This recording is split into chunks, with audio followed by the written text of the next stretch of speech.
మనము 11వ వచనాన్ని చదువుకున్నాం. ఆలకించుడి, భూదిగంతముల వరకు యెహోవా సమాచారము ప్రకటింపజేసి ఉన్నాడు. ఇదిగో రక్షణ నీ యొద్దకు వచ్చుచున్నది. ఇదిగో ఆయన ఇచ్చు బహుమానము ఆయన యొద్దనే ఉన్నది. ఆయన ఇచ్చు జీతము ఆయన తీసుకొని వచ్చుచున్నాడని సియోను కుమార్తెకు తెలియజేయుడి. ప్రియమైన దేవుని సంగమా, దేవుని బిడ్డలారా, ఇక్కడ మనం గమనించినట్లయితే చూడండి, దేవుని వాక్యము సెలవిస్తున్న మాట మొదటి మాటగా దేవుడు అంటున్నాడు ఆలకించుడి. ఏమంటున్నాడండి? ఆలకించుడి, జాగ్రత్తగా వినాలి. దేవుడు చెబుతున్న మాటలు జాగ్రత్తగా వినాలి. ఆలకించుడి అని మొదటి మాట చెబుతూ ఎవరికి చెప్తున్నాడు? భూదిగంతముల వరకు భూమి మీద ఉన్న ప్రతి మానవుడు ఆలకించాలి. ప్రతి మనిషి వినాలి దేవుని మాటను, ప్రతి మనిషి వినాలి. అయితే యెహోవా సమాచారము ప్రకటింపజేసి ఉన్నాడు. దేవుడు సమాచారాన్ని పంపించాడు. హల్లెలూయా. ఏం సమాచారం? हिंदी में अच्छा बोलते हैं, सुसमाचार. क्या समाचार है? సువర్తమానము సకల భూదిగంతముల ప్రజలకు మరి ప్రకటింపబడి ఉన్నది. అయితే తద్వారా ఆ సమాచారము ప్రకటించడము ద్వారా ఏమొస్తుంది చెప్పండి? ఇదిగో రక్షణ నీ యొద్దకు వచ్చుచున్నది. సువార్త ద్వారా మనము రక్షింపబడ్డాం. ఎందువల్ల రక్షింపబడ్డామండి? సువార్త వలన. ఈ సువార్త వలననే మనము రక్షణ పొంది ఉన్నాము. సువార్త అంటే ఏమిటి?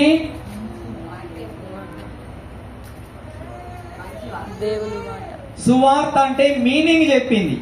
ఆ మాటకు మీనింగ్ చెప్పింది. జయమ్మ ఏం చెప్పింది? మాటకు మీనింగ్ చెప్పేసింది.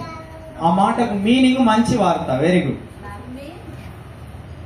అయితే మీనింగ్ అయితే దొరికింది, కానీ అసలు సువార్త అంటే ఏమిటి?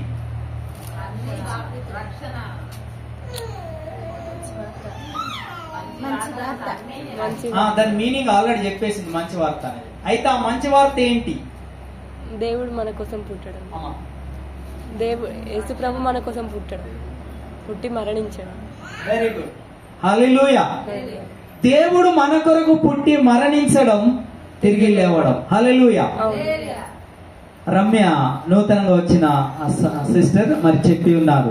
ఇక్కడ మనం చూస్తూ ఉన్నాం, ప్రియ దేవుని బిడ్డలారా, యేసయ్య ఈ లోకానికి వచ్చి మన పాపముల నిమిత్తం, మన శాపముల నిమిత్తము ఆయన మరణించి తిరిగి లేవడమే. హల్లెలూయా. ఏంటిది? సువార్త. సువార్త అంటే మంచి వార్త అని ఇద్దరు చెప్పారు, సహోదరి మరి జయమ్మ, తర్వాత దీప కూడా చెప్పారు. మంచి వార్త. ఇది ఎవరెవరికి మంచి వార్త అండి? మనిషి అన్న ప్రతి వానికి మంచి వార్త. నేను మనిషిని అని వాడు ఒప్పుకుంటే వానికి అది మంచి వార్త.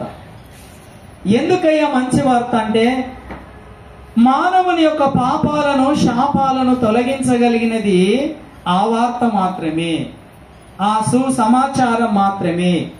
ఆ వార్త విని మనము హృదయములో అంగీకరిస్తే మనకు రక్షణ కలుగుతుంది. నమ్మి బాప్తిస్మం పొందడం ద్వారా ఏం కలుగుతుందండి? రక్షణ కలుగుతుంది. రక్షణ కలిగిన జనాంగం చాలా జాగ్రత్తగా బ్రతకాలిక. రక్షణ పొందిన వారు ఎంత జాగ్రత్తగా బతకాలి చెప్పండి? నిజంగా నా అనుభవంలో నేను చూస్తున్నా, భయం లేదు ఎవరికి అంటే రక్షణ పొందిన వాళ్ళకే చాలా మందికి భయం లేదండి. రక్షణ పొందిన వాళ్ళు అన్యులు గజగజ వణుకుతారు దేవుడు అంటే. వణుకుతారా చెప్పండి మీరు ఒకసారి. వారికి దేవుడు ఎవరో తెలియకపోయినా, వారు చేస్తున్నది నిజమో కాదో తెలియకపోయినా, వారు చాలా దేవుడు అంటే భయము, భక్తి ఉంటుంది ప్రియ దేవుడి బిడ్డలారా. అయితే మనకు నిజమైన దేవుడు, నిజమైన రక్షణ మనకు దొరికింది, కానీ మనం మాత్రము ఏముండది అంటే కొంత భయము వదిలేస్తున్న పరిస్థితి.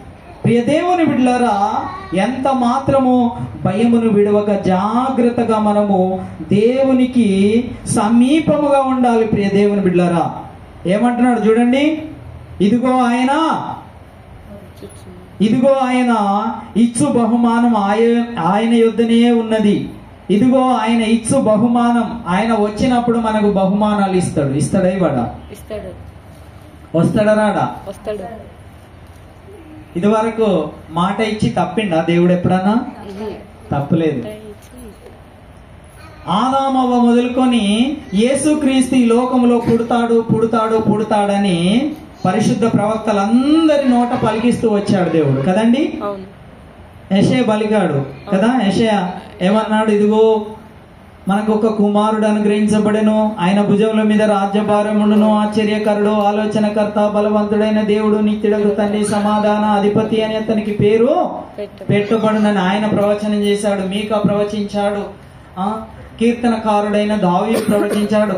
అందరి ప్రవక్తల యొక్క ప్రవచనాలు నెరవేరుతూ ఇజ్రాయేలు దేశములో యెరూషలేము ప్రాంతంలో బెత్లెహేమ్ అనే గ్రామములో ఆయన పుట్టాడా పుట్టలేదా? పిన్ పాయింట్ గా చెప్పబడ్డది ఆయన ఎక్కడ పుడతాడని. హల్లెలూయా, హల్లెలూయా. ఆయన బెత్లెహేములోనే పుడతాడని చెప్పబడ్డది. అప్పుడు ఆ ప్రసవ దినాలు సమీపించినప్పుడు బెత్లెహేముకు దగ్గరలో లేరు వారు, కానీ బెత్లెహేముకు రావాలి. ఇప్పుడు రేవంత్ రెడ్డి గారు కదా పెట్టినట్టు సర్వే ఒకటి పెట్టారు అప్పుడు కూడా కదండి. అప్పుడు ఆ సర్వేలో వారు నామోదు చేయించుకోవడానికి సొంత ఊరికి వచ్చారన్నమాట. బెత్లెహేము, దావీదుపురము. బెత్లెహేమ్ అంటే దావీదుపురము, బెత్లెహేమ్ అంటే రొట్టెల ఇల్లు. అక్కడికి వారు వచ్చారు. ఎందుకంటే ఈ జనాభా లెక్క ముఖ్యం కాదు, వాళ్ళు ఇక్కడికి రావాలి కనుక జనాభా లెక్క రాయాలి అనే థాట్ ఆ యొక్క రాజుకు పుట్టించాడు అన్నమాట. కాబట్టి ప్రియ దేవుని బిడ్డలారా, దేవుడు ఎందుకంటే ఆయన అదే గ్రామంలో పుట్టాలి, లేకపోతే లేఖనాలన్నీ తప్పవుతాయి. ఒక్క లేఖనం తప్పైనా బైబిలు కొట్టివేసినట్టే లెక్క, దేవుడు సత్యవంతుడు కాదన్నట్టు లెక్క. గనుక ప్రియ దేవుని బిడ్డలారా, అందుకు ఆయన బెత్లెహేములో పుట్టాడు. గనుక ఆయన మనకు రక్షణ సిద్ధము చేశాడు. మరి మొదటిసారి ఆయన వస్తానని లేఖనాలన్నీ నెరవేరినప్పుడు రెండోసారి వస్తానని చెప్పి వెళ్ళాడా లేదండి? నేను మరలా వస్తానని చెప్పి వెళ్ళాడు. ఆయన రావడానికి కాలం సమీపం అవుతుంది, కానీ జనులు మాత్రం దాన్ని ఎక్కువగా గ్రహించడం లేదు. ప్రియదేవుని బిడ్డలారా, ఇదిగో ఆయన ఇచ్చు బహుమానం ఆయన యొద్దనే ఉన్నది. ఆయన వచ్చినప్పుడు బహుమానాన్ని తీసుకొని వస్తాడు. ప్రియదేవుని బిడ్డలారా, ప్రతి వారి ప్రయాసాన్ని దేవుడు చూస్తాడా చూడడా? మనుషులు గమనించినా గమనించకపోయినా, మనుషులు మనల్ని లెక్క చేసినా లెక్క చేయకపోయినా, మనుషులు మనల్ని పొగిడినా పొగడకపోయినా, దేవుడు నిశ్చయముగా మన కష్టార్జితానికి బహుమానము లేక జీతం ఇస్తాడు. చూడండి కింద ఇంకా అంటున్నాడు, ఆయన ఇచ్చు జీతము ఆయన తీసుకొని వచ్చుచున్నాడని సియోను కుమార్తెకు తెలియజేయుడి. ఆయన ఇచ్చు జీతము ఆయన తీసుకొని వచ్చుచున్నాడు. హల్లెలూయా, హల్లెలూయా. జీతం ఎవరికి వస్తుందండి? పని చేసిన వారికి వస్తుంది. పని చేయని వారికి వస్తుందా? పని చేయని వారికి జీతం రాదు. అలాగే ప్రియ దేవుని బిడ్డలారా, దేవుని పని మనము చేసే వారంగా ఉండాలి. రేపు జీతం తీసుకోవాలంటే ఏం చేయాలి చెప్పండి? దేవుని పని చేసే వారంగా ఉండాలి. ప్రియమైన దేవుని బిడ్డలారా, ఎందుకయ్యా అందరికి విశ్రాంతి దొరకట్లేదు? యేసయ్య అన్నాడు, బాగానే చెప్పాడు, ప్రయాసపడి భారం మోసుకొచ్చున్న సమస్త జనులారా నా యొద్దకు రండి, నేను మీకు విశ్రాంతి కలగజేస్తాను, నేను సాత్వికుడను అన్నాడు. మరి ఎందుకు వచ్చిన ప్రతి వ్యక్తికి నెమ్మది దొరకట్లేదు? చూడండి, అన్నాడా లేదా? మత్తయి సువార్త 11వ అధ్యాయం 28వ వచనం చూడండి.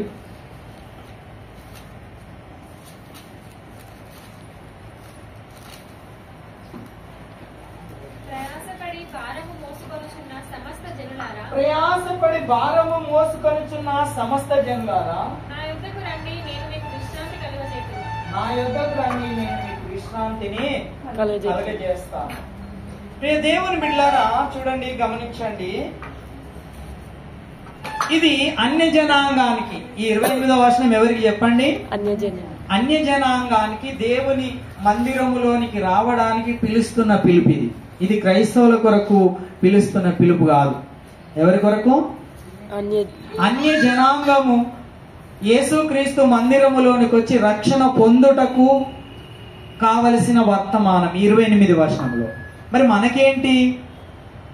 అయ్యా, మరి వచ్చాం కానీ మాకు నెమ్మది దొరకట్లేదయ్యా, విశ్రాంతి దొరకట్లేదయ్యా, మా శ్రమలు, మా కష్టాలు, మా ఇరుకులు, మా ఇబ్బందులు అలాగే ఉన్నాయ్యా అని సాక్ష్యం ఇచ్చేవారు కొందరు ఉంటారు. ప్రియమైన దేవుని బిడ్డలారా, ఎందుకు మరి విశ్రాంతి సంపూర్ణంగా దొరకట్లేదు అంటే, చూడండి, మనకు క్రైస్తవులకు రక్షణ పొందిన వారికి 29వ వచనం అన్నమాట, 28 కాదు. చూడండి, 29లో ఏమన్నాడు?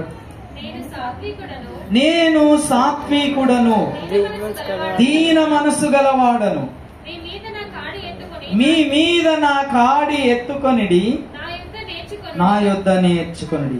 ఏమన్నాడండి? చూడండి, అప్పుడు చదవండి, అప్పుడు మీ ప్రాణములకు విశ్రాంతి దొరుకుతుంది. ఎప్పుడు? కాడి ఎత్తుకోవాలి ఫస్ట్. నీకు విశ్రాంతి ఎందుకు దొరకట్లేదు? నేను చర్చికి వచ్చాను కదా, నాకెందుకు విశ్రాంతి దొరకట్లేదు, ఎందుకు నెమ్మది లేదు అంటే, నువ్వు ఫస్ట్ కాడి ఎత్తుకోవాలి. ఏం చేయాలండి? కాడి ఎత్తుకోవడం అంటే, కాడి ఎత్తుకోవడం అంటే ఏమిటంటే, ప్రియ దేవుని బిడ్డలారా, ఒక ఎద్దు బండి కట్టినా లేకపోతే లేక పొలము దున్నినా అది మెడ మీద కాని పెట్టుకుంటుంది కదా. కాని అన్నదాన్నే కాడి అన్నారన్నమాట. కాబట్టి అంటే యజమానునికి ఎద్దు పని చేయాలి. ఎద్దు తన కామందుని ఎరుగును, ఎద్దు తన కామందుని ఎరుగును, తన యజమానుని ఎద్దు తెలుసుకుంటుంది. అయితే ఎద్దు పని చేయాలి. ఏం చేయాలండి? పని చేయాలి. ఎవరికి చేయాలి పని? యజమానునికి. పక్కింటోళ్ళక? యజమానునికి. యజమానునికి చేయాలి. యజమానునికి చేయాలి. యజమానునికి పని చేస్తే అది మరి ఆయనకి ఇష్టమైన ఎద్దుగా ఉంటుంది కదా. పని చేయకపోతే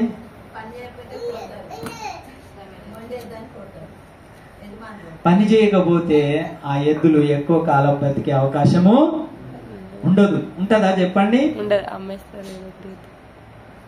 ఒక ఎద్దంట, ఆవులు ఉంటాయి కదా వ్యవసాయదారులకు, ఆవులు ఉంటాయి, ఎడ్లు ఉంటాయి, కోళ్ళెగలు ఉంటాయి, అలా ఉత్పత్తి అవుతూ ఉంటాయి.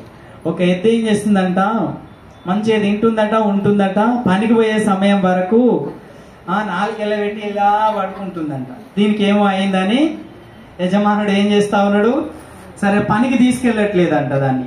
అలాగూ కొన్ని రోజులు అయింది. అలాగే ప్రతిసారి పని సమయం అయ్యేసరికి పల్లిపిండి అవి పెడితే తింటుందంట బాగానే. ఏంటండి, మేత వేస్తే మంచిగానే తింటుంది. పనికి పోయే సమయంలో మాత్రము అది ఏదో అయినట్టుగా యాక్టింగ్ చేస్తుంది. అది యాక్టింగ్ చేస్తా ఉంది. అలాగూ కొంతకాలం జరిగిన తర్వాత ఒకరోజు అంటుందంట ఆ ఎద్దు, ఆ స్నేహితులైన ఎడ్లతో అంటుంది, మీరైతే పొద్దంతా కూడా దున్ని మీ మెడలు బోంగా మీరు వస్తున్నారు, నేను ఎంత చక్కగా మీతో పాటు తింటూ నేను ఎలా తప్పించుకుంటున్నాను తెలుసా, చూశారు కదా పని మీకు పెట్టినట్టే నాకు యజమానుడు పెడుతున్నాడు, పని టైం వరకు నేను తప్పించుకుంటున్నాను, మీరు తెలివి తక్కువతనంగా అంత బరువులు మోస్తా ఉన్నారు అని అంటా ఉందంట. అంటే తెలివి తక్కువతనం ఏదో మాకు తెలియదు కానీ మరి పొలం దగ్గరికి మాత్రం ఒక ఆయన వచ్చాడు బండి మీద, ఆయనతో అయినా మరి మా యజమానుడు మాత్రం ఏదో ముచ్చట పెట్టాడు, ఆయన రేపు వస్తానన్నాడు అని చెప్పిందంట. ఎవరైనా కటిక ఆయన అన్నమాట. ఎందుకు పని చేయని ఎద్దులను ఏం చేస్తారు చెప్పండి, కోతకు అమ్మేస్తా ఉంటారు కదా. మరి ఇప్పుడు 4 రోజులు పని చేయకపోతే దాని గతి ఏమైంది చెప్పండి, కోతకు అమ్ముడుపోయి చాలా సంవత్సరాలు బతకవలసిన ఎద్దు కదా. ప్రియమైన దేవుని బిడ్డలారా, దేవుని పని మనం చెయ్యాలి. దేవుని బ్లెస్సింగ్స్, దేవుని దీవెనలు రావాలి అంటే కూడా మనం ఆయన పని చేయాలి. ఆయన కాడి ఆయన ఎత్తుకోమన్నాడు. మీ మీద నా కాడి ఎత్తుకొని ఏం చేయాలా? కాడి ఎత్తుకోవడం అంటే ప్రతి పనిలో మన వంతు సహాయము లేక మన వంతుగా మనము పని చేయాలి. అలాగూ కాడి ఎత్తుకొని నా యొద్ద నేర్చుకోండి అన్నాడు. ఏం చేయాలండి? నేర్చుకోవాలి. నేర్చుకోకపోతే నువ్వు రేపు వచ్చే శ్రమలను తట్టుకోలేవు.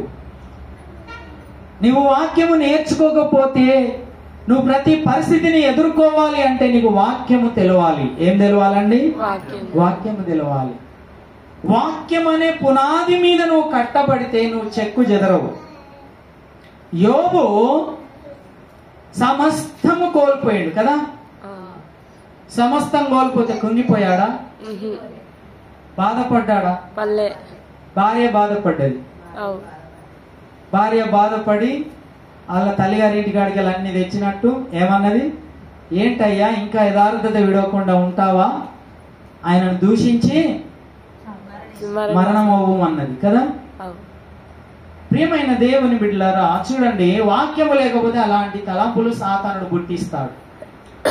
వాక్యము కలిగిన ఆయన ఏమన్నాడు చెప్పండి? గుర్తుందా ఎవరికైనా?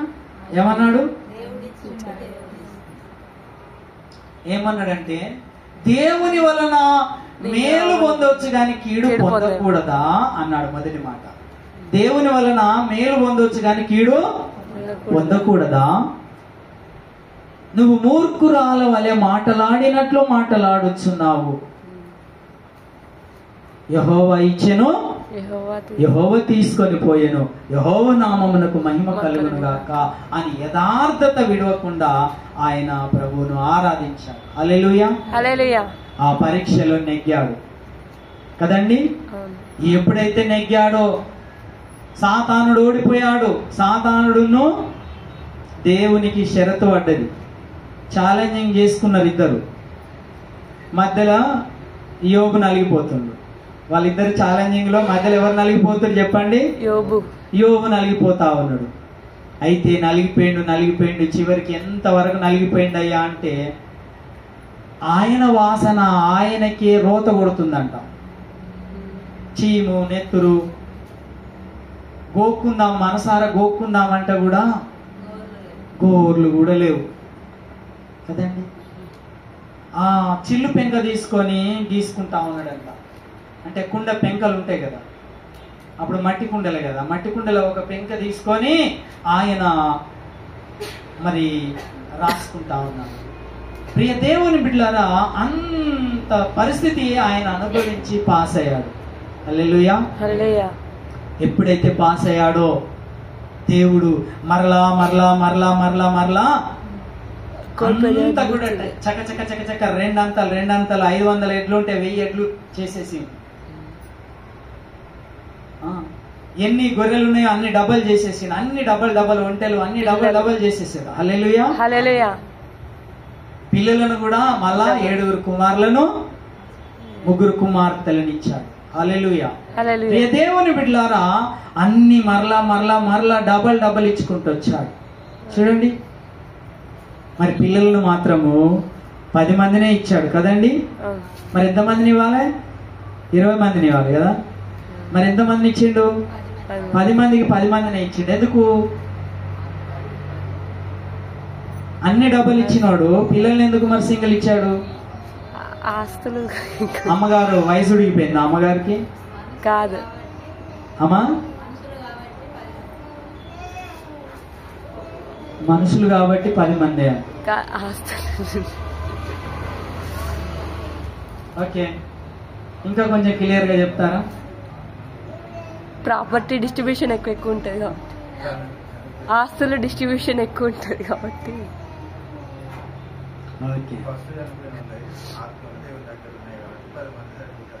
హల్లెలూయా, దేవునికి మహిమ కలుగును గాక. ఈ జంతువులు, పక్షులు 2 భాగాలు మాత్రమే ఉంటాయి కదండి. ఏమేమి ఉంటాయి చెప్పండి?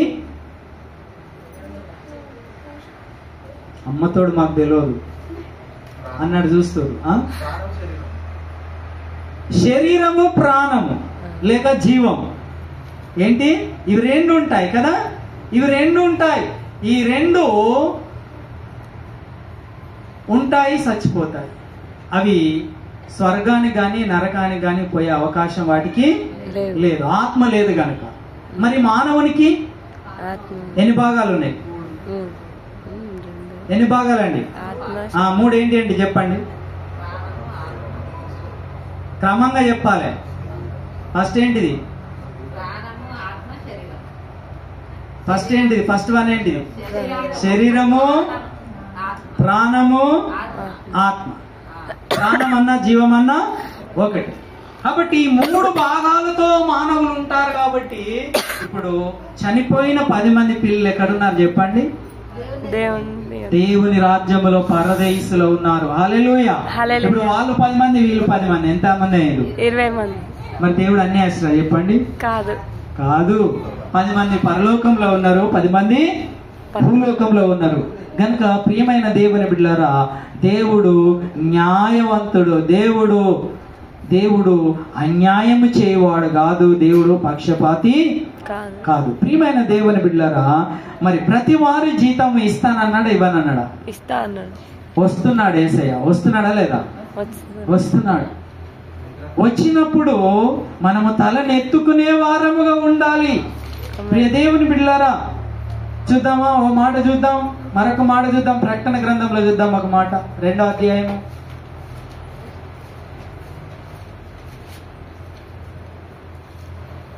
అలాంటి మాటని మరొకటి చూద్దాం, 2వ అధ్యాయము 23వ వచనం.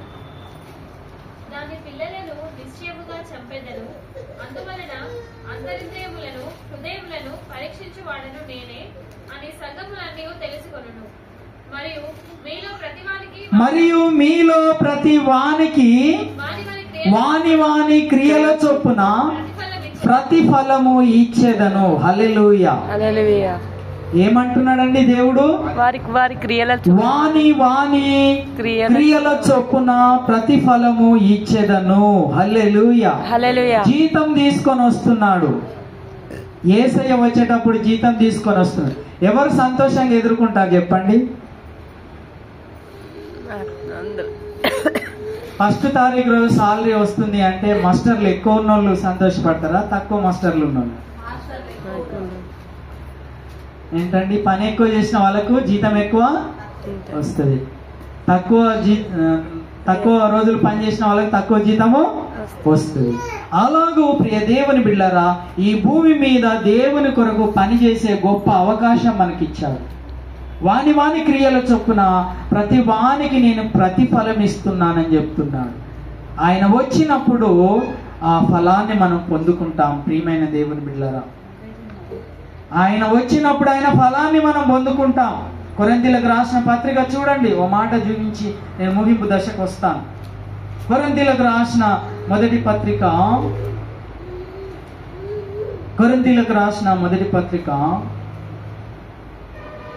5వ అధ్యాయము 2వ పత్రిక అండి. 2వ పత్రిక కొరింథీయులకు రాసిన 2వ పత్రిక 5వ అధ్యాయము 10వ వచనం. ఎందుకనగా తాను జరిగించిన క్రియల చొప్పున అవి మంచిదైనను సరే చెడ్డదైనను సరే దేహముతో జరిగించిన వాటి ఫలమును ప్రతివాడును పొందునట్లు మనమందరమును క్రీస్తు న్యాయపీఠము ఎదుట ప్రత్యక్షము కావలెను. క్రీస్తు న్యాయపీఠము ఎదుట మనం ప్రత్యక్షము కావలెను. మనమందరము క్రీస్తు న్యాయపీఠం ఎదుట ప్రత్యక్షం అవుతామండి. హల్లెలూయా. హల్లెలూయా. క్రీస్తు న్యాయపీఠము ఎదుటికి మనం వెళ్తాం. క్రీస్తు న్యాయపీఠము ఎక్కడ వేసుకొని కూర్చుంటాడండి? అయ్యా, కొండ మీదనంట. అమ్మా,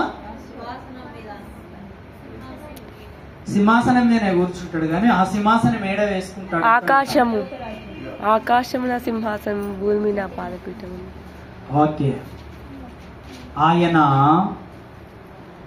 2 సార్లు వస్తాడు. యేసుక్రీస్తు రాకడలో 2 భాగాలు ఉన్నాయి, చాలా జాగ్రత్తగా గమనించాలి. ఎన్నిసార్లు వస్తాడు చెప్పండి యేసయ్య? ఆల్రెడీ ఒకసారి వచ్చిపోయిండు, ఇప్పుడు వచ్చేది కూడా మళ్ళీ 2 సార్లు వస్తాడు. చాలా జాగ్రత్తగా గమనించాలి. ఎన్నిసార్లు వస్తాడు? 2 సార్లు వస్తాడు. మొదటిసారి వచ్చినప్పుడు బహిరంగంగా వస్తాడా, రహస్యంగా వస్తాడా?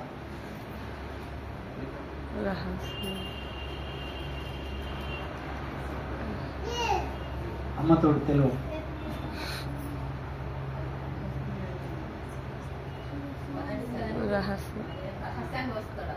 రహస్యంగా వస్తాడని జయమ్మ చెప్పింది.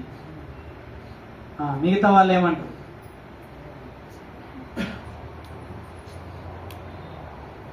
హల్లెలూయా. మొదటిసారి వచ్చినప్పుడు ఆయన బహిరంగంగా రాడు, జయమ్మ చెప్పినట్టుగా రహస్యంగానే వస్తాడు. అంటే అర్థం ఏంటి రహస్యంగా అంటే? మనకు అన్ని తెలుస్తా ఉంటాయి కానీ పూర్తిగా భూమి మీదికి రాడు. ఏంటండి? భూమి మీదికి పూర్తిగా రాడు. చూడండి ఒక మాట చూద్దాం.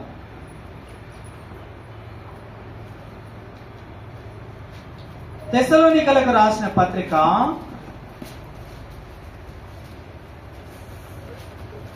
4వ అధ్యాయము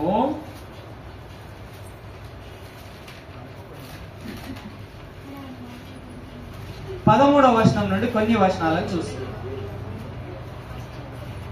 ఫస్ట్ మొదటి తెస్సలోనికలకు రాసిన పత్రిక 4వ అధ్యాయము 13 నుండి కొన్ని వచనాలను చూద్దాం.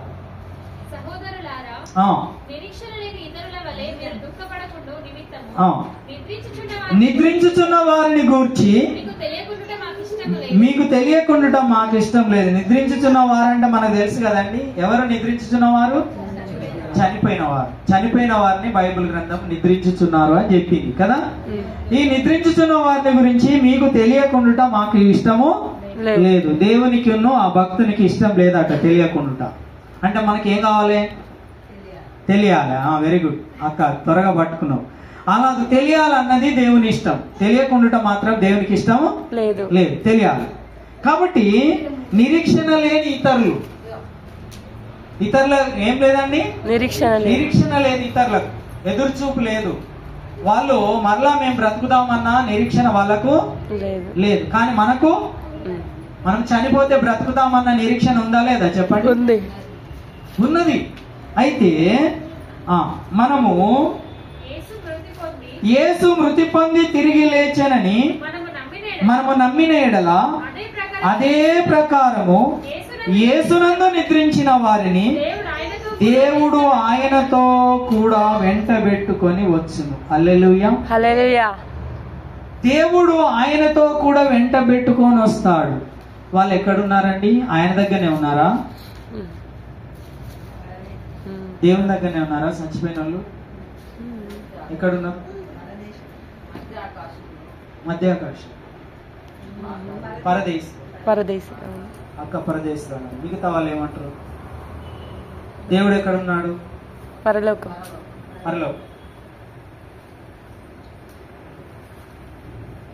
హల్లెలూయా. ప్రియ దేవుని బిడ్డలారా, చనిపోయిన ప్రతి వ్యక్తి పరదేశ్ వెళ్తారు. ఎక్కడికి వెళ్తారు? పరదేశ్. దేవుడు పరలోకములో ఉంటాడు. దేవుడు ఎక్కడ ఉంటాడు? పరలోకములో ఉంటాడు. పరలోకము నుండి ఆయన బయలుదేరి వస్తూ పరదేశంలో ఉన్న వారి ఆత్మలను తీసుకొని వస్తాడు. పరదేశ్ ఎక్కడుంది మరి ఇంతకు?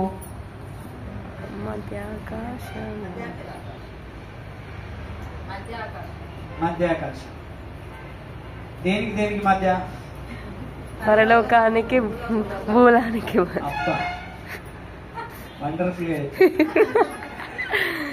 హల్లెలూయా. ప్రియ దేవుని బిడ్డలారా గమనించండి, పరదేశు 3వ ఆకాశంలో ఉంది. ఎక్కడుందండి? 3వ ఆకాశము. 3వ ఆకాశంలో పరదేశు ఉంది. పరదేశులో ఉన్న ఆత్మలను ఆయన వెంట పెట్టుకొని వస్తాడు. వెంట పెట్టుకొని ఆయన వస్తూ పూర్తిగా భూమి మీదకి రాడు.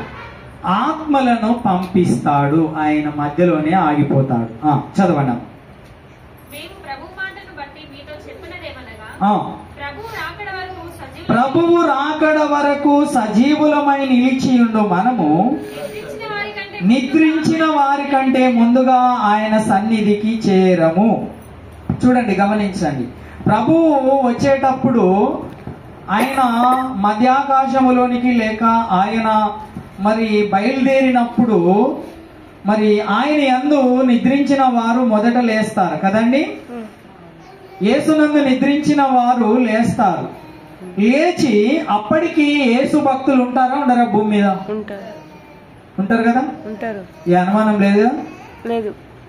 వాళ్ళు ప్రియ దేవుని బిడ్డలారా, వాళ్ళు ముందుంటారా లేక చచ్చిపోయి లేచిన వాళ్ళు ముందుంటారా? అమ్మా, సజీవులుగా ఉన్నోళ్ళు అమ్మా ముందు ఎవరు ఉంటారు అంటున్నా? ముందు ఇలా అలా దేవుని పని ఎవరు చేసేవాళ్ళు? దేవుడి పని ఎవరు ఎక్కువ చేసేవాళ్ళు? అర్థం కాలేదా? దేవుడి పని చేసేవారు. ఓకే, దేవుడి పని చేసేవారు. ఓకే, దేవుడి పని చేసేవారు ఉంటారు. అయితే ఇక్కడ నేను అడుగుతున్న ప్రశ్న ఏంటంటే, అప్పటికి సజీవులుగా ఉన్న వాళ్ళు ముందు లైన్ లో ఉంటారా లేక చనిపోయి లేచిన వారు ముందు లైన్ లో ఉంటారా? సజీవులుగా ఉన్నవాళ్ళు. సజీవులుగా ఉన్నవారు ముందు లైన్ లో ఉంటారు లేక చనిపోయి లేచిన వారు ముందు లైన్ లో ఉంటారు అని ఇద్దరు, జీవనక్క ఒకటి ఆన్సర్, మరి జయమ్మ ఒకటి ఆన్సర్ చేశారు. ప్రియమైన దేవుని బిడ్డలారా, ఎవరు ఉంటారు అంటే ముందు చనిపోయి తిరిగి లేచిన వాళ్ళే ఉంటారు. జీవనక్క చెప్పింది రైట్.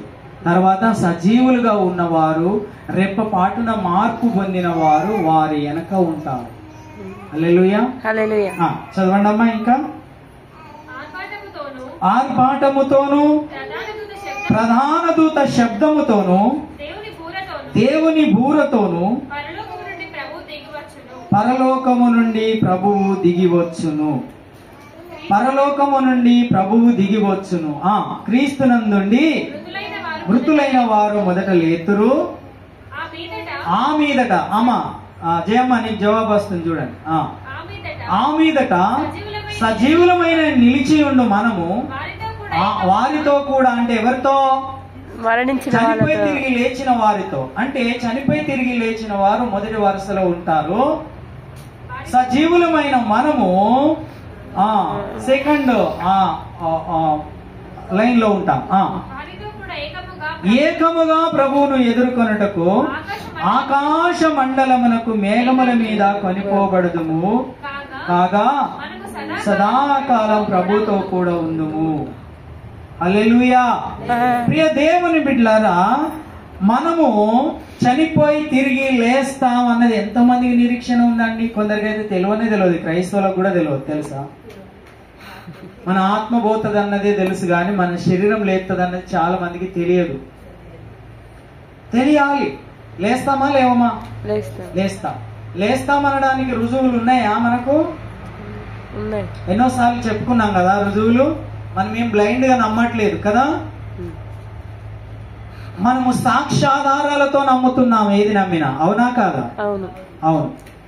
ఇప్పుడు చచ్చిపోయిన వాళ్ళు లేస్తారనడానికి రుజువు ఏంది? సాక్ష్యం ఏంది? లాజర్ని లేపాడు దేవుడు. లాజర్ని లేపాడు. చిన్న అమ్మాయి.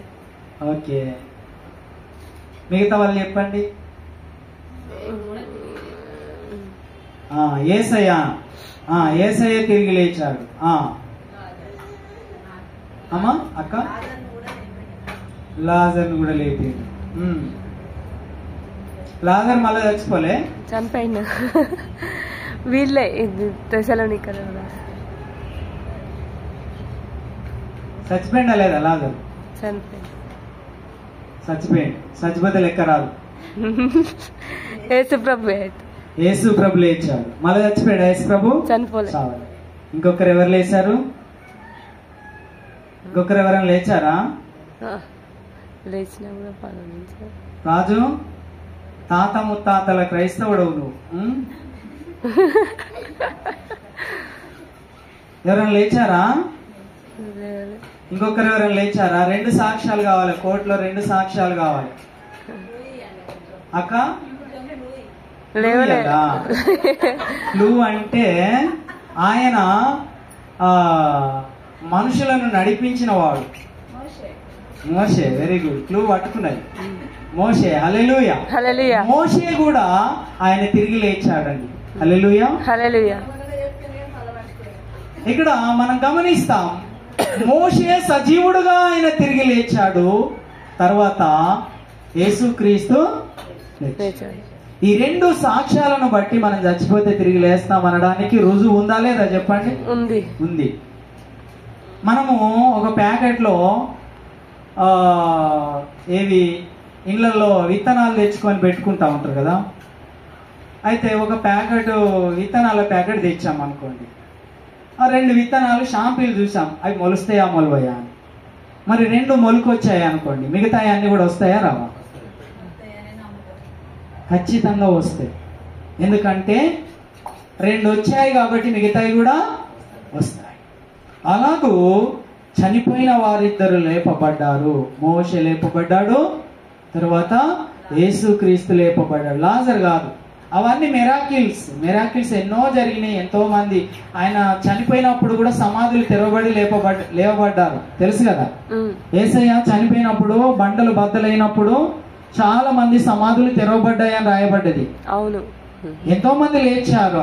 ఆ లేచి మళ్ళా కొద్ది రోజులు చచ్చిపోతే లెక్కలేదు. యాయిరు కుమార్తె లేచింది, ఈ చిన్నది నిద్రించుచున్నదే గాని చనిపోలేదు అన్నాడు కదా. అవును, ఎన్నో అద్భుతాలు చేశాడు. ఆ అద్భుతాలు కాదు, వాళ్ళు మళ్ళా చచ్చిపోయారు. అయితే శాశ్వతంగా మరలా చనిపోకుండా లేచిన వారి సంగతి ఆలోచన చేస్తున్నాం గనక మోషే యేసుక్రీస్తు లేచారు గనక మనము కూడా చనిపోతే తిరిగి లేస్తామనడానికి ఏ అనుమానము లేకుండా మనం లేస్తాం. హల్లెలూయా. హల్లెలూయా. మరి సజీవులుగా నిలిచి ఉండు వాళ్ళు కూడా రెప్పపాటున చచ్చిపోరు కదా. ఇక మళ్ళీ చచ్చిపోతారా? యేసయ్య రాకడలో ఉన్నవాళ్ళు చచ్చిపోరు. మరి వాళ్ళు చావకుండానే దేవుని రాజ్యానికి పోతారు. మరి ఇదే శరీరంతో పోతాడా? రక్త మాంసములు దేవుని రాజ్యాన్ని స్వతంత్రించుకొనవని చెప్పి ఉన్నాడు కదా. మరి ఎట్లా మార్పు చెందుతారు? ఈ శరీరం మీద మహిమ శరీరం వస్తుంది. హల్లెలూయా. హల్లెలూయా. మహిమ శరీరముగా మారిపోతుంది. ఈ శరీరం మీద మరొక మహిమా శరీరం అనే తొడగబడుతుంది. కాబట్టి మార్పు చెంది వీరు వెళ్ళిపోతారు అన్నమాట. హల్లెలూయా. హల్లెలూయా. ఇప్పుడు వీళ్ళు ఇలా మారుతారనడానికి రుజువు ఏంటి? ఎవరన్నా అలాగూ జరిగిందా? ఎవరన్నా మరణం చూడకుండా పోయారా?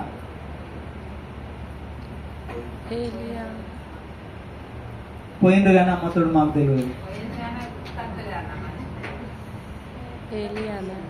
అమ్మా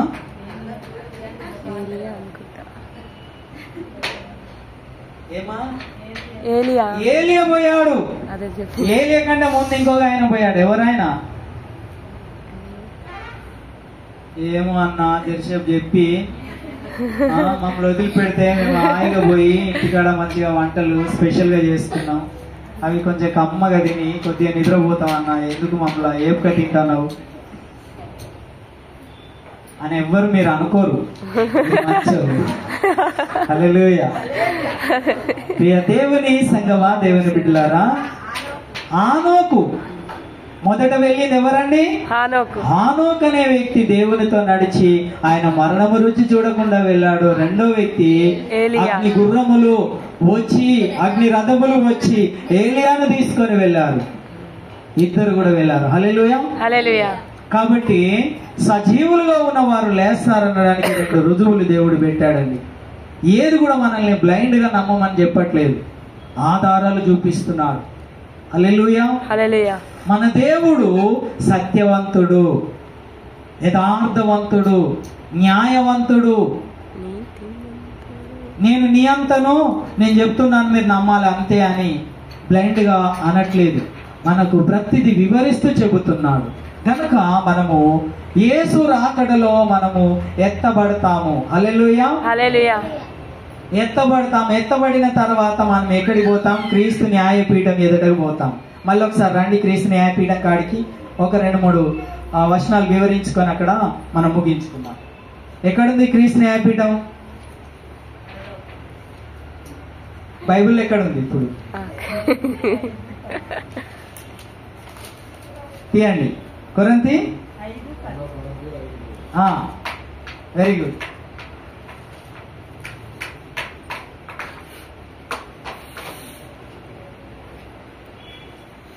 క్రీస్తు న్యాయపీఠం ఎదుట ప్రత్యక్షము కావలను.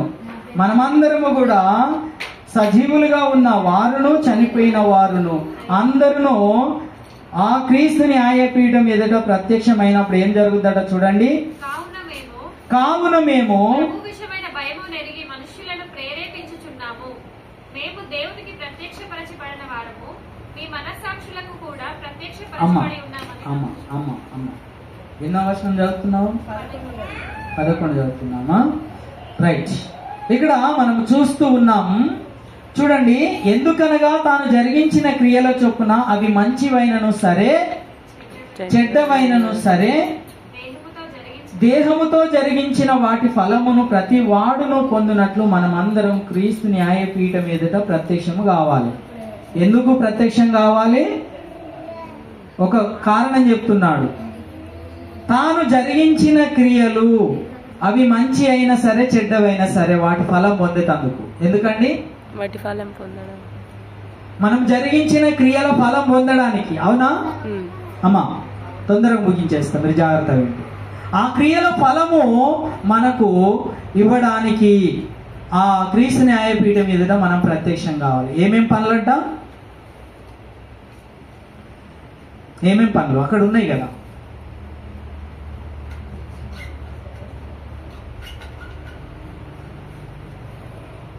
రాజు ఏం పనులు? మంచి అయినా చెడ్డ అయినా. చూడండి, గమనించండి. మంచి పనులు దేవుని సన్నిధికి వస్తున్నాయి, ఓకే. మరి చెడ్డ పనులు కూడా దేవుని సన్నిధికి వస్తాయా? క్రీస్తు న్యాయపీఠం ఎదుటకు వస్తాయా? వస్తాయమ్మా? వస్తాయి. న్యాయపీఠం మీదకి వస్తాయి. దానికి తీర్పు ఉంటుంది. వస్తాయి, దానికి కూడా తీర్పు ఉంటుంది. ఇప్పుడు అక్కడికి పోయినాక నరకాన్ని పోయేటోళ్ళు ఎవరైనా ఉంటారా? క్రీస్తు న్యాయపీఠం ఎదుట నుండి అమ్మా ఎవరు పోరు. మరి పోనోళ్ళే అంటే దేవుని రాజ్య వారసులే కదా, అందరు వారసురాలే కదా. మరి చెడ్డ పనులు అంటున్నారు. జాగ్రత్త, చెడ్డ పనులైనా సరే అంటున్నాడు. క్రీస్తు న్యాయపీఠం ఎదురు చెడ్డ పనులు కూడా వస్తున్నాయి. వస్తున్నాయా? వస్తలేవా? వస్తున్నాయి. మరి ఎక్కడి? మన నీతివంతులం మంచోళం అయితేనే కదా దేవుని రాజ్యానికి వారసులమైనాం. ఇవి ఎక్కడి అక్క? చెడ్డ పనులు చెప్తామని.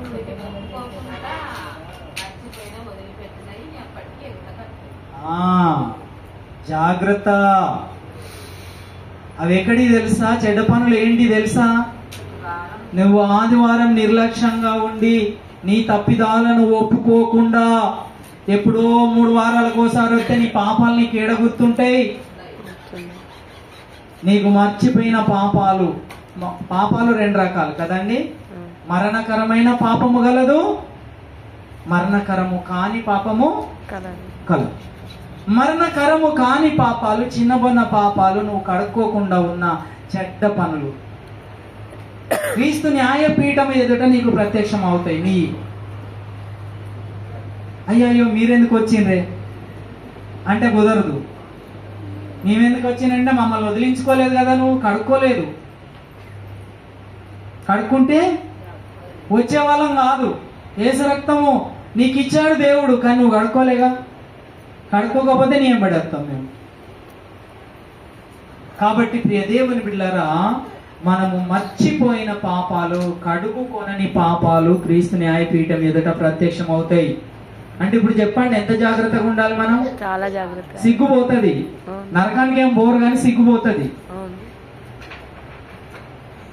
ఇప్పుడు మనం ఫంక్షన్కి పోయినాం అనుకోండి, అందరం మంచిగా ఏదైనా మ్యారేజ్కి పోయినాం. మ్యారేజ్కి పోతే ఎట్లా తయారవుతారు? అందరూ హెవీగా రెడీ అవుతారు. అమ్మా, అందంగా తయారవుతారు. ఇంత మందంగా ఉన్న వాళ్ళైనా అందంగానే తయారవుతారు కదా. అందంగా తయారై మంచిగా చక్కగా పోతారు అందరు కదా. స్త్రీ పురుషులు చక్కగా తయారవుతారు. సరే చక్కగా తయారవుతారు, ఏమన్నా ఒక మరక అంటింది అనుకో ఎవరికన్నా, కడుక్కుంటారు. తెల్లని బట్టలకు ఒక మరక అంటింది అనుకోండి, వాళ్ళని రానియరా ఫంక్షన్కు? రానిస్తారు. ఆగయా నీకు మరక అంటింది నువ్వు రావద్దంటరా?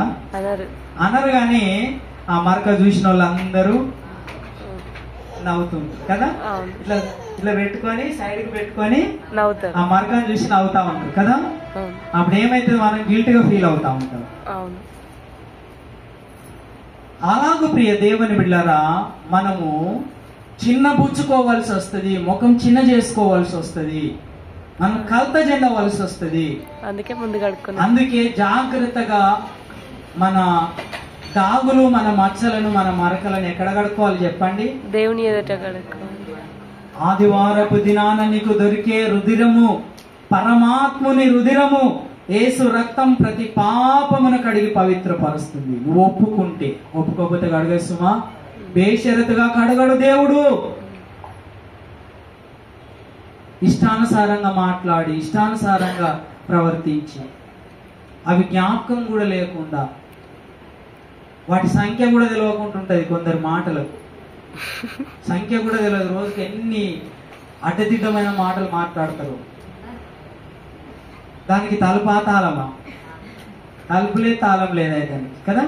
అలాగ మాట్లాడి మాట్లాడి ఏం చేస్తారు చెప్పండి? చివరికి అసలు కొన్ని మర్చిపోతారు, కొన్ని గుర్తే ఉండవు. అందుకే ప్రియ దేవుని బిడ్డలారా, ఏ రోజు పాపం ఆ రోజే ఒప్పుకోవాలి. ఆదివారం దాకా అసలే మురుగబెట్టవద్దు. ఏం చేయాలి చెప్పండి? ఏ రోజు ఆ రోజే. ఇంకా ఎక్కువ చెప్తే ఎప్పటి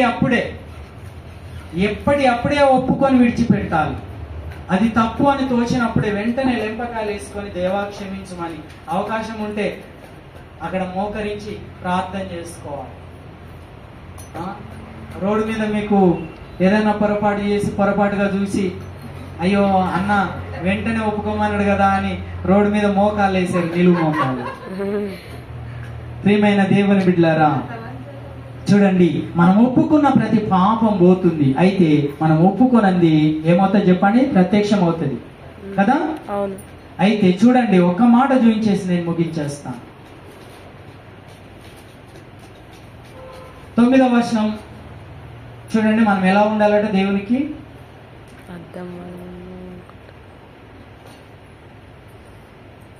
5:9 దేహమందున్నను దేహమును విడిచినను ఆయనకు ఇష్టలమై ఉండవలెనని మిగుల ఆపేక్షించుచున్నాం. మనం ఆశపడుతున్నాం. మన కోరిక అది. భక్తుల కోరికనా కాదా చెప్పండి? అవును. మనము పవిత్రంగా పరిశుద్ధంగా ఏ పాపం చేయకుండా ఉండాలి అన్నది మినిమం కోరిక కదా అందరిది. ఉంటదా ఉండదు ఈ కోరిక? ఈ కోరిక లేని భక్తులు ఉన్నారు ఎవరన్నా? ఎవరు లేరు కదా. అందరికి ఇదే కోరిక. దేహమందునను దేహము విడిచినను ఆయనకే మనం ఇష్టంగా ఉండాలని. కానీ ఈ కోరిక మంచిగానే ఉంటది, కానీ భూమి మీద ఎలా ఉంటామాట అంటే 8వ వచనం చూడండి, లేక 7:8 చూడండి. ఈ దేహములో నివసించుచున్నంత కాలము ప్రభువునకు దూరముగా ఉన్నామని ఎరిగి ఉండి ఎల్లప్పుడూ ధైర్యం గలవారమై ఉన్నాము. చూడండి, వీళ్ళ ధైర్యం ఎంత పెద్దది. మంచిదని ఈ ధైర్యం మంచిది కాదు. క్రీస్తునకు లేక ప్రభువునకు దూరముగా ఉన్నామని ఎరిగి ఉండి ధైర్యంగా ఉంటే నీ ధైర్యము నాశనానికే. దేనికి ధైర్యము? నాశనానికి. ప్రభువుకు దూరంగా ఉంటే నువ్వు భయము చెందాలి. ప్రభువుకు దూరంగా ఉంటే నువ్వు పిరికి చెందాలి. దూరముగా ఉన్నానని తెలిసి ఉంటే నువ్వు ధైర్యమును విడిచిపెట్టాలి. ఇట్లు ధైర్యము కలిగి ఈ దేహమును విడిచిపెట్టి ప్రభువునొద్ద నివసించుటకు ఇష్టపడుచున్నాం. ఏంటండి? భూమి మీద ఉన్నంత కాలం, దేహంలో ఉన్నంత కాలమేమో ప్రభువుకి ఎంత దూరంగా ఉన్నా పర్వాలేదు, ధైర్యంగానే బతుకుతామంట. ఏం చీకు చింత లేకుండా, ఒప్పుకోవాల్సిన పని లేకుండా, ఒకరోజు బైబిల్ చదవాల్సిన పని లేకుండా, ఒకరోజు మోకరించాల్సిన పని లేకుండా. ఏంటండి? అలాగూ బ్రతుకుతూ బ్రతుకుతూ బ్రతుకుతూ మళ్ళా దేహాన్ని విడవగానే, ఈ లోకాన్ని విడవగానే ఎక్కడ ఉండాలంట అమ్మా? ప్రభువుకు దగ్గర ఉండాలి. ఒక అమ్మ అడిగింది కదా, మీకు తెలుసు కదా, ఒక అమ్మ అడిగింది, అయ్యా నా కుమారులను నీ కుడిపక్క ఒకరిని ఎడపక్క కూర్చోబెట్టుకో అయ్యా అని అడిగింది కదా. అవును. అమ్మా అది నా తండ్రి చిత్తము, ఎవరికి కేటాయించబడితే వాళ్ళు ఉంటారు తప్ప నా రికమెండేషన్ నువ్వు అడిగితే కుదరదు.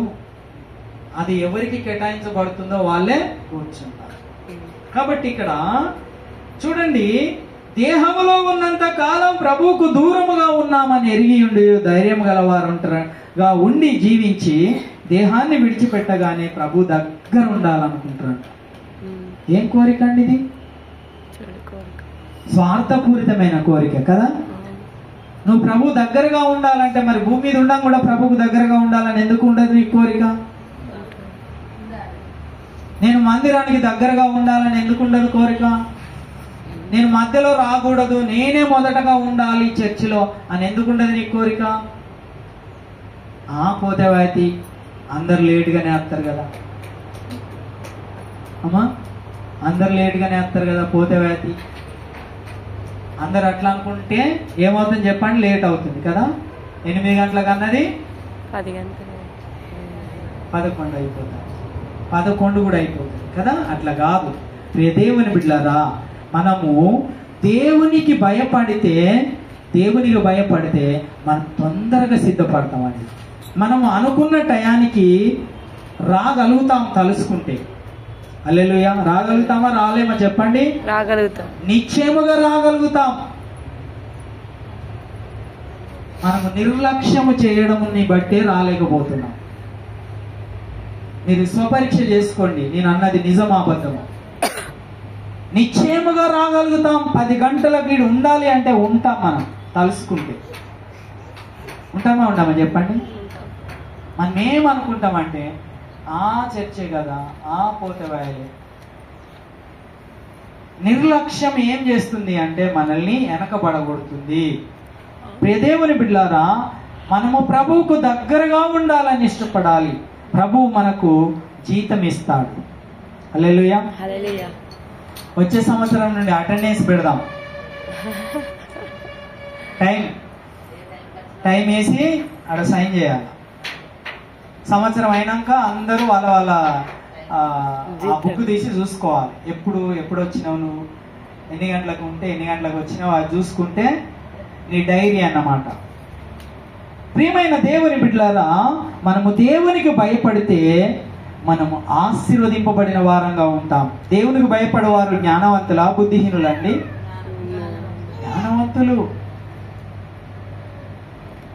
జ్ఞానవంతులు దేవునికి భయపడతారు, దేవుని వాక్యానికి భయపడతారు, దేవుని సన్నిధికి భయపడతారు, పాపం చేయడానికి భయపడతారు. ప్రియ దేవుని బిడ్డలారా, చూద్దాం, గమనిద్దాం. ఇక్కడ దేవుడు మనకు ప్రతిఫలం ఇస్తూ ఉన్నాడు. మనకి ఏమేమి ఇస్తాడు చెప్పండి? క్రీస్తు న్యాయపీఠం మీద మనకు రావాల్సిన ప్రతిఫలము ఇస్తాడు. మనం ఏ అధికారంలో ఉండాలో భూమి మీద 1000 పరిపాలన ఉంది కదా. దేవుడు 2 సార్లు తీర్పు తీరుస్తాడండి. ఎన్నిసార్లు తీర్పు తీరుస్తాడు? మధ్యాకాశంలో తీర్చే తీర్పేమో విశ్వాసులకు తీర్చే తీర్పు. అక్కడ తీర్పు అయిపోయినాక, పెళ్ళి అయిపోయినాక, విందు అయిపోయినాక, బహుమానాలు అయిపోయినాక భూమి మీదకి వస్తాం. ఎక్కడికి వస్తాం? అప్పుడు బహిరంగంగా వస్తాం. ప్రకటన గ్రంథం 1వ అధ్యాయం 7వ వచనం అప్పుడు నెరవేరుతుంది. ప్రకటన గ్రంథం 1వ అధ్యాయం 7వ వచనం చూడండి.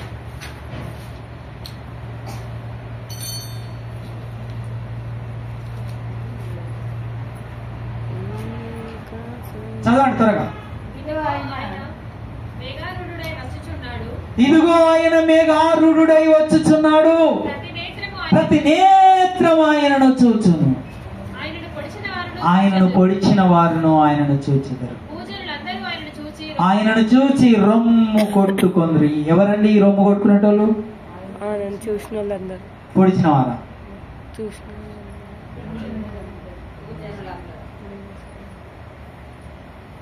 భూజనులందరూ. భూజనులందరూ అంటే ఎవరు? అప్పటికి సజీవంగా ఉన్న వాళ్ళలో 2 వర్గాలు. అవునా? యేసయ్య ఫస్ట్ రాకడ వచ్చేటప్పటికి సజీవ లెక్కలో ఉన్న వాళ్ళలో 2 వర్గాలు అవుతాయి కదా. ఒకటేమో ఎత్తబడే వర్గం, మార్పు చెందే వర్గం కదా. మరొక వర్గం రక్షణ లేని నరకానికి. అమ్మతోడు మాకు తెలియదు. మరొక వర్గం ఏంటండి? ఒకవేళ మార్పు చెందితే, ఒక వర్గం మార్పు చెందితే ఇంకొక వర్గం మార్పు చెందకుండా ఉంటది కదా. అదే నరకానికి వెళ్ళే వర్గం. భూమి మీద ఉంటారు కదా ఇంకా కొందరు, యేసు ప్రభుని నమ్మని వాళ్ళు ఉండరా? అప్పటికి ఉంటారు. మరి ఉంటారు కదా, వాళ్ళు ఇడవబడతారు కదా, వాళ్ళు భూమి మీదనే ఉంటారు కదా. చెప్తున్నా, ఇప్పుడు అందరూ క్రీస్తు న్యాయపీఠం ఎదుట పోలేదు కదా, కొందరు విడవబడ్డారు కదా, రక్షణ లేని వారు ఉన్నారు కదా, వారు భూమి మీదనే ఉంటారు కదా, ఉంటారు. వాళ్ళే కదా రొమ్ము కొట్టుకొని అప్పుడు ప్రతి నేత్రం ఆయన చూసినప్పుడు అప్పుడు రొమ్ము కొట్టుకుంటారు. రొమ్ము కొట్టుకునే వాళ్ళు ఎవరు? రక్షణ ఉన్న వాళ్ళు కొట్టుకుంటారా చెప్పండి? మరి రక్షణ ఉన్న వాళ్ళు కొట్టుకోరు కదా. రొమ్ము కొట్టుకునే వాళ్ళు విడవబడ్డ వాళ్ళే కదా. మరి మీరు లోతుగా ఆలోచన చేయట్లేదు. విడవబడ్డ జనాంగం ఉంది కదా, వాళ్ళు అప్పుడు అబ్బో యేసయ్యా నువ్వా అయ్యా దేవుడు, అయ్యో ఎంత పని అయిపోయిందని కొట్టుకుంటారు. అప్పుడు అవకాశం ఉందా? లేదు, లేదు. ప్రతి నేత్రం ఆయనను చూసును, ఆయనను పొడిచిన వారును ఆయనను చూచెదరు, సకల జనులు రొమ్ము కొట్టుకుంటారు. అయ్యో ఎంత పొరపాటు అయిపోయింది. వాళ్ళను మనం పరిపాలన చేస్తాం. హల్లెలూయా. భూమి మీదకి వచ్చి ఏం చేస్తాం చెప్పండి? పరిపాలన చేస్తాం. ఎన్ని సంవత్సరాలు? ముగించేస్తున్నాను. ఎన్ని సంవత్సరాలు? 1000 సంవత్సరాలు అంటుంది జయమ్మ. మిగతా వాళ్ళు ఏమంటారు చెప్పండి, ముగించేస్తాం త్వరగా. అవును, 1000 ఏళ్ళు. హల్లెలూయా, వెరీ గుడ్. 1000 సంవత్సరాలు పరిపాలన ఉంటది ఈ భూమి మీద. ఎరుషలేము భూమధ్యపురము రాజధానిగా ఉంటూ, ప్రియ దేవుని బిడ్డలారా, 1000 సంవత్సరాల పరిపాలన. ఈ ప్రపంచ దేశాలన్నీ ఒకే దేశం వలె ఉంటాయి.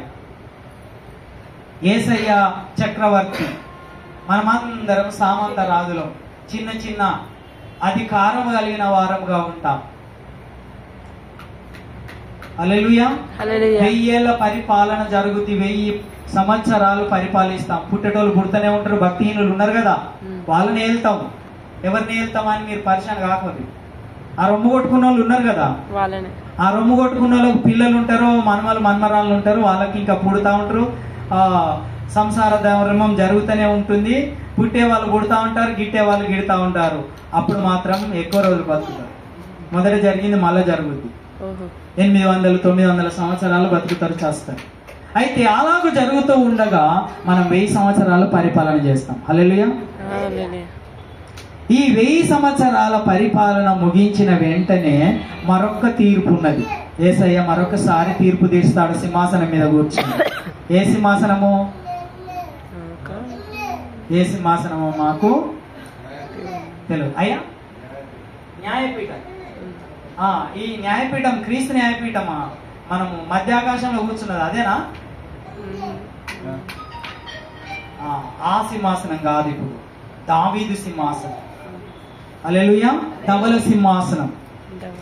ధవల సింహాసనం మీద కూర్చుండి, దావీదు వారసుడుగా కూర్చుండి ఆయన పరిపాలన చేసి తీర్పు తీరుస్తాడు. ఎవరికి తీరుస్తాడు చెప్పండి? ముగించేస్తున్నాడు. ఎవరికి తీరుస్తాడండి తీర్పు?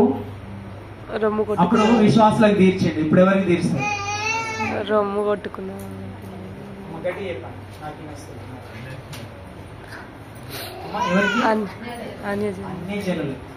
అన్ని జనులకు తీర్పు తీరుస్తాడండి. అన్ని జనుల్లో మరొక వర్గం ఏంటంటే, బతికున్న వాళ్ళు ఒక వర్గం అయితే చచ్చిపోయిన వాళ్ళు ఇంకో వర్గం.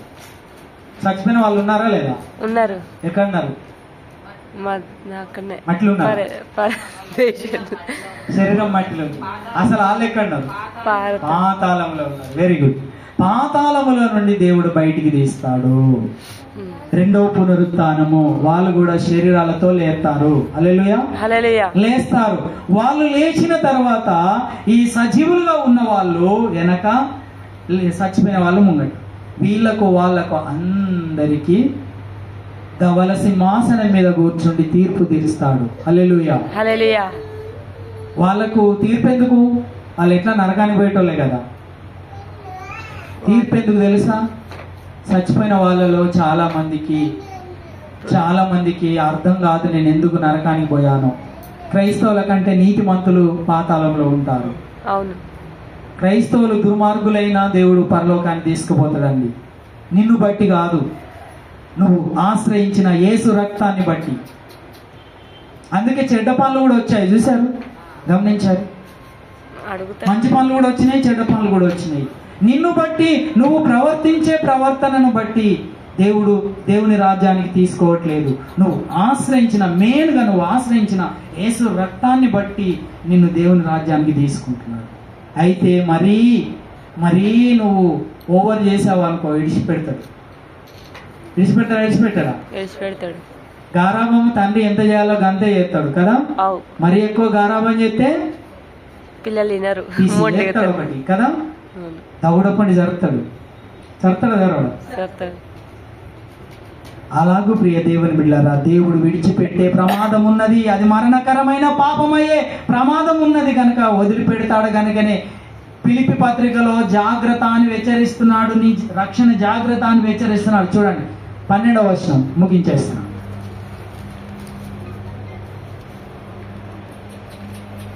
రెండో అధ్యాయం 12వ వచనం, 2:12. ఫిలిప్పీ 2:12 త్వరగా చదవండి, ముగించేస్తాం.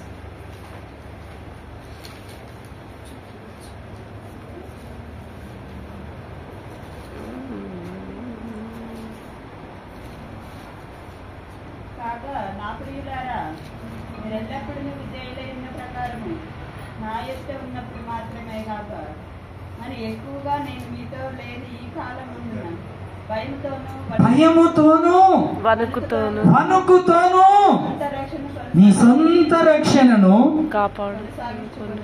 నేను కొనసాగిస్తాను. సపరేట్గా కడుపులో సల్లగదలకుండా ఉండంటున్నా. నువ్వే కొనసాగించుకోవాలి. జాగ్రత్త, నీ రక్షణ నువ్వు కొనసాగించుకోవాలి. ఎప్పటికప్పుడు చూసుకోవాలి. దేవ విరోధముగా మరణకరమైన పాపము ఏమైనా చేస్తున్నానా, ఏదైనా పొరపాటు ఉంది, ఏ చిన్న పొరపాటైనా వెంటనే యేసు రక్తంలో నువ్వు కడుక్కుంటేనే నువ్వు నీ రక్షణను కాపాడుకుంటావు. లేకపోతే ఏమవుతుంది చెప్పండి? రక్షణ పోతుందా? పోదా? ఎవరిది పోయింది? నరకానికి లేక పాతాళానికి డిసైడ్ అయిన వాళ్ళు ఎవరెవరు చెప్పండి?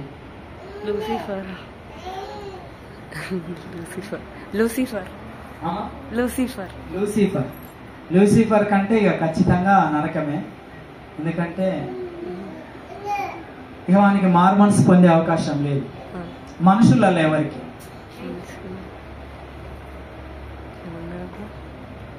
అన్న ఎప్పుడు చెప్పబోతివి అది?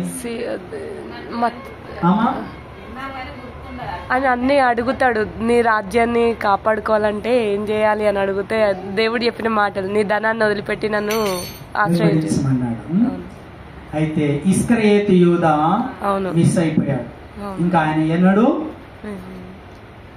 రక్షణ ఆయనకు ఉండదు.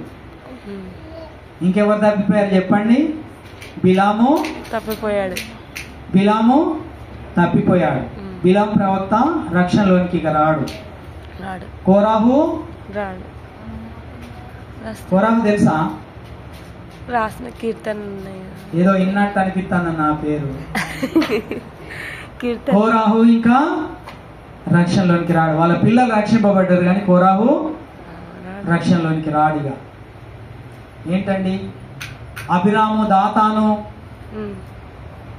250 మందిని దేవుడు మట్టిలో పాతి పెట్టాడు. వాళ్ళు దేవుని రాజ్యానికి రారిగా. ప్రియమైన దేవుని బిడ్డలారా, దేవునికి వ్యతిరేకంగా పనిచేసిన వాళ్ళు ఎంతో మంది మరి పరలోకాన్ని మిస్ అయ్యారు. ప్రియ దేవుని బిడ్డలారా, వాళ్ళకు అవకాశం లేదు గనక భూమి మీద జీవిస్తున్న మనకు అవకాశం ఉన్నది మన జీవితాన్ని చక్కబెట్టుకోవడానికి. యేసు రక్తం ప్రతి పాపమును కడిగి పవిత్రపరుస్తుంది. ముగించేస్తున్నాను. హల్లెలూయా. కడుగుతుందా? కడగదండి? కడుగుతుంది. అయితే ఎప్పుడు కడుగుతుంది? మనము ఒప్పుకొని ఒప్పుకోవాలి. ఓ మాట చూడండి, మొదటి యోహాను పత్రిక లాస్ట్ వర్షం, మొదటి యోహాను పత్రిక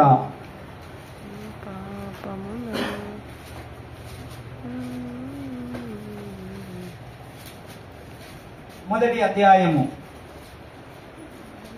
9వ వర్షం. మన పాపములను మనం ఒప్పుకొనిన యెడల మన పాపములను మనం ఒప్పుకొని ఎడల ఆయన నమ్మదగిన వాడు నీతిమంతుడు గనుక మన పాపములను కడిగి సమస్త దుర్నీతి నుండి మనలను పవిత్రులుగా చేయును. యేసు రక్తం ప్రతి పాపమును కడుగుతుందండి. 7వ వచనం కూడా చదవండి.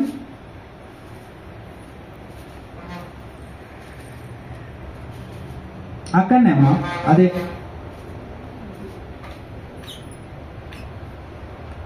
అయితే మన వెలుగులో ఉన్న ప్రకారము మనమును వెలుగులో నడిచిన యెడల మనం అన్యోన్య సహవాసము గలవారమై ఉండుము. అప్పుడు ఆయన కుమారుడైన యేసు రక్తంలో ప్రతి పాపం నుండి యేసు రక్తం ప్రతి పాపము నుండి మనలను పవిత్రులుగా చేయును. హల్లెలూయా. హల్లెలూయా. యేసు రక్తం ఎప్పుడు దొరుకుతుందండి మనకు? సోమవారం దొరుకుద్దా? దొరకదు.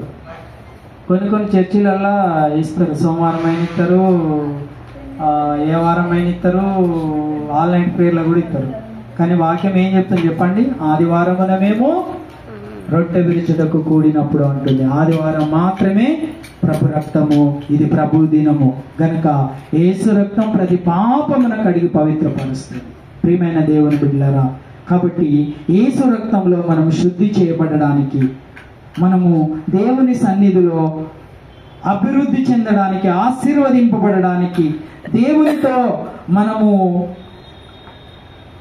సహవాసము చేయడానికి వస్తూ ఉన్నాం. ప్రియమైన దేవుని బిడ్డలారా, ప్రతి పాపమును మనం కడిగి పవిత్రపరచబడదాం. పరీక్షించుకుందాం ఎవరికి వారముగా. ప్రియమైన దేవుని బిడ్డలారా, ప్రభు బల్ల కొరకు మనల్ని మనం సిద్ధం చేసుకుందాం. ఒప్పుకున్న ప్రతి పాపాన్ని కడుగుతాడు యేసయ్య. ఆయన రక్తం ప్రతి పాపమును కడిగి పవిత్రపరుస్తుంది. ప్రియ సహోదరి సహోదరుడా, పరీక్షించుకుందాం ఎవరికి వారంగా. పరీక్షించుకుందాం మనల్ని మనమే పరీక్షించుకుందాం.